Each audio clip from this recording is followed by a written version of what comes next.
आज मैं आपको क्लिनिकली सीबीसी देखना सिखाता हूँ। सीबीसी में हम मेनली 3 चीजें देखते हैं, एचबी, डब्ल्यूबीसी और प्लेटलेट्स। सबसे पहले आता है एचबी। एचबी का नॉर्मल रेंज होता है 12 से 14 के बीच में, जो मेल फीमेल में डिफर करता है। यदि एचबी कम है तो हम उसे एनीमिया बोलते हैं, एचबी ज्यादा है तो हम उसे पॉलीसाइथेमिया बोलते हैं।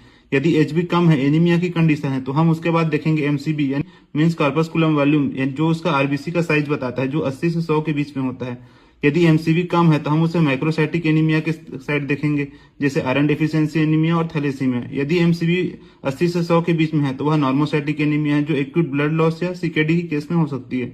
उसके बाद यदि एमसी ज्यादा है तो हम उसे मैक्रोसाइटिक एनीमिया बोलते हैं, जो विटामिन बी 12 या फोलेट डेफिशिएंसी या अल्कोहलिक की कंडीशन में देखने को मिलता है। यदि यदि एचबी का रेंज ज्यादा है तो उसे हम पॉलीसाइथेमिया बोलते हैं।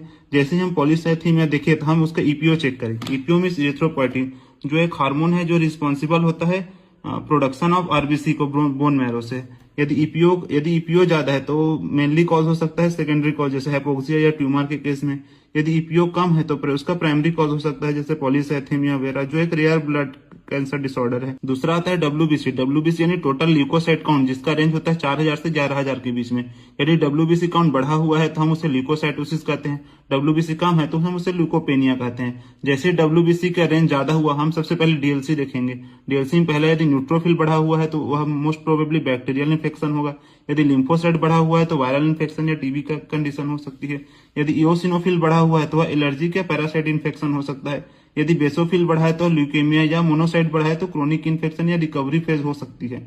यदि डब्ल्यूबीसी का रेंज कम है तो हम उसे ल्यूकोपेनिया कहते हैं, जो most probably viral infection, drugs की कंडीशन में जैसे कीमो जैसे चलता है उन्हें, या बोन मैरो फेलियर की कंडीशन में हो सकती है। उसके बाद थर्ड हम प्लेटलेट काउंट देखेंगे। प्लेटलेट का नॉर्मल रेंज होता है 1.5 से 4.5 लाख। यदि प्लेटलेट का रेंज कम हो जाता है तो हम उसे थ्रोम्बोसाइटोपेनिया कहते हैं। यदि प्लेटलेट का रेंज बढ़ जाता है तो हम उसे थ्रोम्बोसाइटोसिस कहते हैं।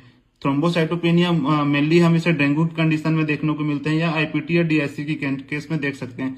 लेकिन जब प्लेटलेट का काउंट 20,000 से कम हो जाता है तो ब्लीडिंग रिस्क बहुत ज्यादा बढ़ जाता है, यह एक डेंजरस कंडीशन होती है। यदि प्लेटलेट का काउंट बढ़ जाता है तो हम उसे थ्रोम्बोसाइटोसिस कहते हैं, जो इन्फ्लामेशन या आयरन डेफिशिएंसी एनीमिया में देखने को मिलता है।